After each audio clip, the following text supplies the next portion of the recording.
So guys, Christian Benteke has joined Wolfsburg. What a signing this is.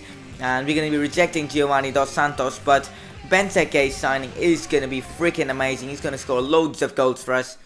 Hey, what's up guys, it's S2G and welcome to another episode of my Wolfsburg Career Mode series. First of all, I would like to thank you all for the insane support you guys gave me on the first episode of this series. It reached more than 100 likes, that was insane, and now we are getting on with the second episode. And in this episode we have games against Bayern, Frankfurt and Hoffenheim. And also, the last episode I asked you, to give me a few suggestions to sign some centre backs, and you guys gave loads of suggestions, out of which there were players like Kurt Zouma, John Stones, Mark Bartra, Virgil van Dijk, if that's how you say it, Samuel Umtiti, that's his name, Umtiti, yeah, that's his name. But some really insane suggestions. I've inquired for all of these players. Let's see what their clubs come back with. I hope they aren't too expensive, because we have only like 7.7 million to spend. And now we have a game against Bayern Munich. That's the first game of this series, and it's gonna be tough, guys. And also, guys, if you guys could smash the like button on this episode as well, like if you could reach something like 50 likes, I would really appreciate it. And this is the first game of this series, and not a good way to start,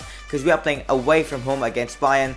And they have such a great team. They have some good players like Thomas Müller, Ian Robben, Frank Ribery, Schweinsteiger. It's such a strong team. And Philipp Lahm is playing in central midfield. I would have honestly played him at right back, but really it is Pep Guardiola's decision. A great lineup they have, but we also have a pretty decent team.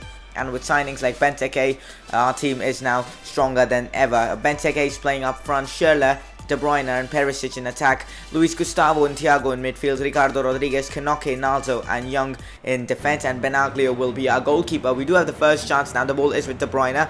It's still De Bruyne. He crosses the ball into Benteke, who couldn't get his head to it. We started off this game on a positive note, creating a few chances, and now we have another chance here. It's De Bruyne again, who backheels the ball down to Thiago, who plays the ball into Perisic, who takes a shot, but Neuer makes an absolutely insane save. And it's still 0-0 after 30 minutes, and now we have another chance here. It's again Thiago, who's been dominating the midfield up till now, and here's Schürrle with some skills, who plays it down to De Bruyne, who takes the shot, but the keeper makes a pretty good save. Neuer has been in top form up till now. 36 minutes gone, it's still 0-0, but now Lahm has the ball right now. It's still with Lahm. He's trying to dribble past a few players, but plays it to Rode here, who plays it to Ribery, whose shot was very poor, and the keeper just had to collect it. And in the second half, guys, Benteke couldn't do much in this game, so I decided to bring on someone like Bas Dost and see what he could do. He doesn't have pace, but he's surely a quality striker. And yeah, he's linking up well with Luis Gustavo. It's still Gustavo. He's waiting for Schürrle to make his run, and once Schürrle makes his run, he just goes past players. Look at that, Schürrle with the skills. He goes past literally two players, and in the 78th minute, he puts across into De Bruyne, who scores with the header. What a goal that was from De Bruyne. Totally deserved. We dominated Bayern in this game, and we have scored a goal now.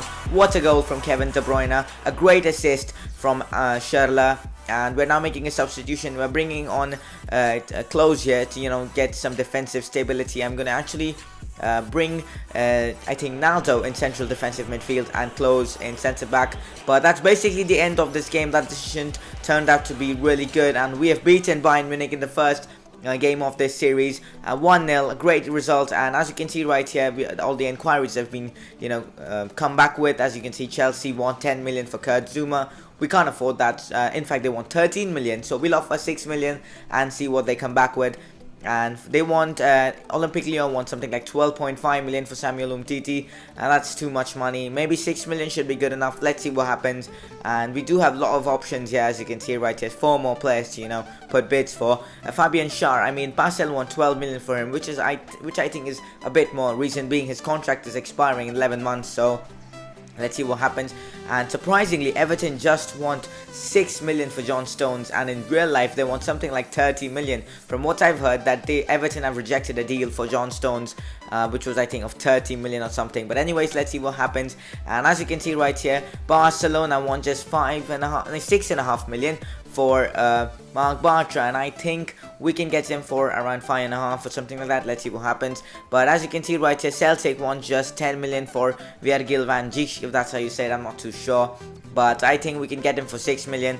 And as you can see right here, three players have been accepted. Their offers have been accepted. One of them is Virgil van Dijk. Let's offer him a decent contract and see what happens. 45,000 euros per week for 5 years and an important first team player role. I think he should accept that, but honestly, apart from all these players, the ones I want to sign most is Fabian Schär or maybe John Stones. They were the popular suggestions as well. Even Mark Bartra would be a good signing, but one thing is that he's already on my Barcelona career. He was already on my Barcelona career mode series, and it would become a bit too repetitive. So the reason being, get some fresh variety on this channel, new players and all that. That's the reason I want to try and sign John Stones. And as you can see right here, we've put in a good contract off of him.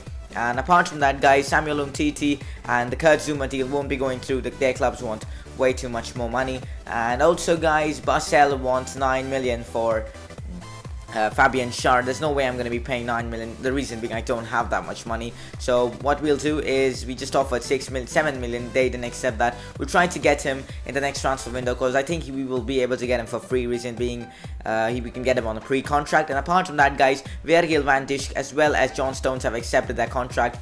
But I decided to sign John Stones. He was more popular in the comment section as well, and in my opinion, he has a better potential than Virgil van Dijk. Let's see what happens. But and as you can see, new signing arriving. Great signing that is. Let's have a look at his stats before we get into our next game. He's a fantastic player in my opinion. There's no wonder tip clubs like Chelsea are after him. He's got 73 pace and 74 strength. Great stamina as well. Great heading accuracy. He's like an all-round defender. For his age, he is just amazing. Why did I say amazing? But anyways, that doesn't matter really. And John Stones will go on the bench, but I'll play him a lot more games. Reason being, Naldo's quite old, and also he'll get a lot of game time. Guys, don't need to worry about that.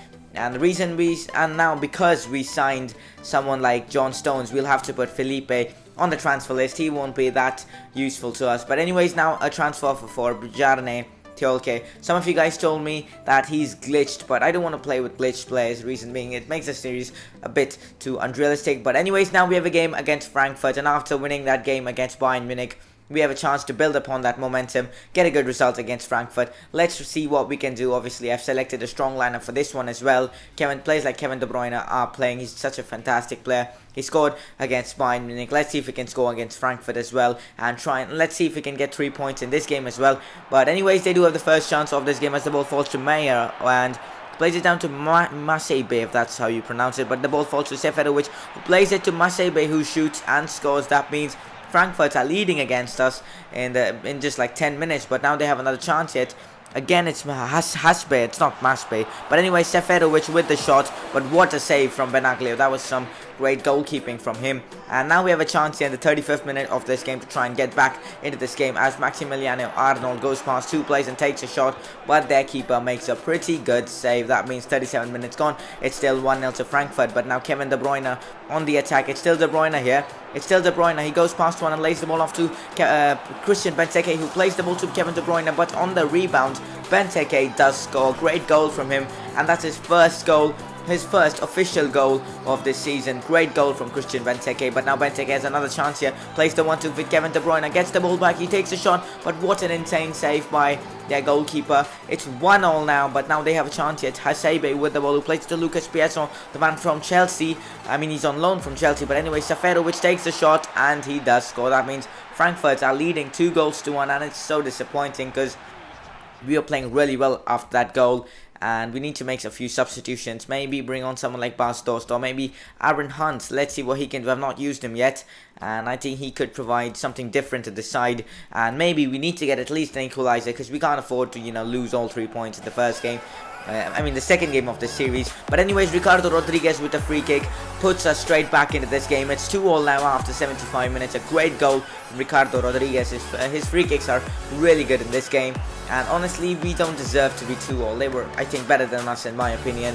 But later on, we have a chance to get the winner. Can Kevin De Bruyne put this into the back of the net from 22 yards? Can he do it, guys? Kevin De Bruyne with the free kick. He puts it above the crossbar. So close from Kevin De Bruyne, but he couldn't score. That was such a good free kick from Kevin De Bruyne. A bit lower to the crossbar. I think that would have gone in. But anyways, as you can see, unfortunately, Ivan Perisic has been injured. He will be out for 3 weeks. That's not that bad, but an injury is always not good. But anyways, now we have a game against Hoffenheim, and against them I am not rotating the squad that much. It's still a very strong team, but also players like Gilo Voici, if that's how you say it. He's playing instead of Luis Gustavo. Let's see how he performs. Also, instead of Ivan Perisic, Villarinha is playing. But they do have the first chance of this game as Roberto Firmino plays it to Modeste, who plays to El Younassi, who shoots and scores. That means after 9 minutes we're down against Hoffenheim, and this is the second game we have gone down by a goal, which is pretty disappointing. But now Villarini in the 65th minute plays in a wonderful through ball to Christian Benteke, who just has to finish it, and great goal. I think that was a sick goal from Christian Benteke actually, to bring Wolfsburg straight back into this game against Hoffenheim, and that's his second goal in the Bundesliga. But as you can see now, they have a chance here. Defense was nowhere to be seen in this clip, as Kevin Volland plays the ball back to Anthony Modeste, who plays it back to Kevin Volland, who takes the shot. But what a great save from Benaglio, insane stuff from him. But now in the 86th minute here, we have a free kick. It's from Thiago, who hits the crossbar. How unfortunate can he get? It's still 1-1, guys, but can we get the winner now? Could be done, guys, as the ball is now with Christian Benteke, who plays in a great ball to Kevin De Bruyne, who leaves the defenders to dust, and then he takes a shot, but the keeper makes a save. And again, on the rebound, Kevin De Bruyne misses. How unfortunate can he get? He really should have scored though. And that's basically it for this game. We have drawn another game. And not that good start to our Bundesliga campaign. We are in 9th position after 3 games. We won one, that was against Bayern, and we have drawn 2, one against Frankfurt and one against Hoffenheim. So not that great of a start. Apart from that, that's basically the end of this video. In the next episode, we'll have games against Bayer Leverkusen, Krasnodar, and yes, that is FC Krasnodar away from home, Hertha Berlin. So 3 great games, and that's basically the end of this video. Hope you guys have enjoyed it, and if you guys have, don't forget to leave a like, subscribe for more content, and I will see you guys in one of my next videos.